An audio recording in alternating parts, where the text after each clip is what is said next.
Inside this watch is the world's most decorated movement, and it's not decorated in the sense that we normally mean with a watch. I mean decorated so far as awards. Zenith is celebrating their 160th anniversary, and to do this they've launched a handful of blue watches, one of which is this GFJ Calibre 135. The GFJ stands for George Favre-Jacot, and here's a guy who founded Zenith back in 1865. However, this watch celebrates the Calibre 135, which was originally launched back in 1948 and has won over 200 awards for timekeeping and accuracy. It won the Neuchâtel Observatory Chronometry Prize 5 years in a row from 1950 to 1954. And the brains behind this movement is a chap called Efran Yobin.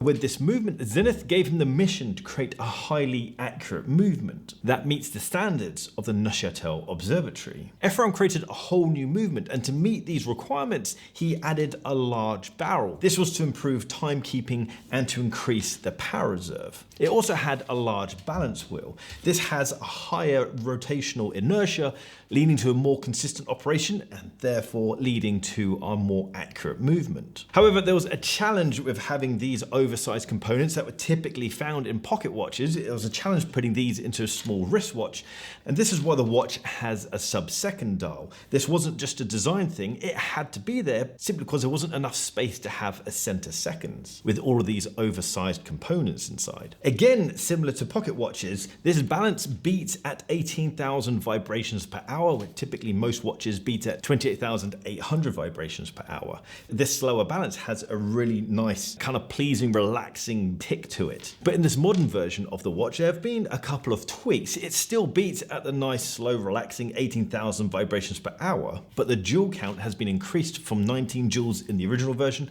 to 22 joules in the new version, and the power reserve has been increased to 72 hours. As it is a homage or a celebration of the original, the new version is still highly accurate even to today's standard. It's cost certified, but it is beyond cost certification and is accurate from -2 to +2 seconds a day.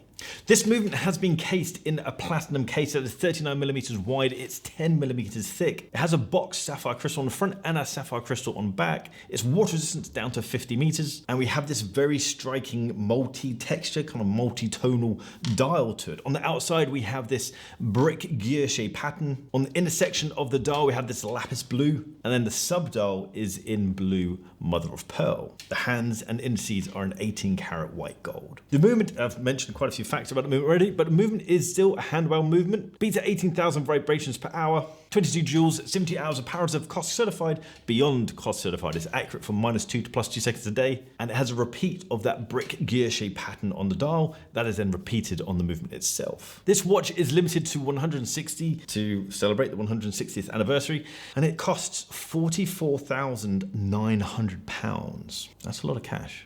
I really like watches with stories, and especially engineering stories behind them.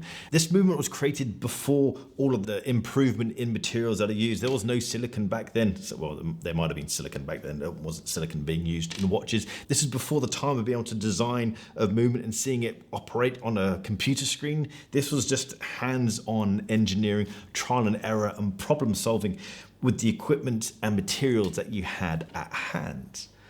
I really like the idea of that journey of trying to create this highly awarded movement. What do you think of this new Zenith GFJ Calibre 135?